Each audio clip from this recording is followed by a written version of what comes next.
В этом доме камин компании Туликиви. Изначально было пожелание заказчиков использовать камин как отопительный прибор.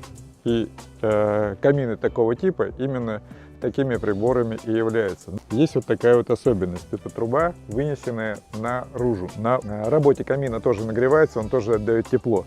Здесь же труба вынесена из дома, поэтому тепла она в дом не добавляет. Но здесь нету проходки через кровлю, если вы посмотрите наверх. Но к такой трубе, если она у вас вынесена наружу, обязательно должен стоять внутренний вентилятор. Иначе просто будет растопить камин невозможно, потому что не будет давления воздуха, которое даст возможность огню разгореться.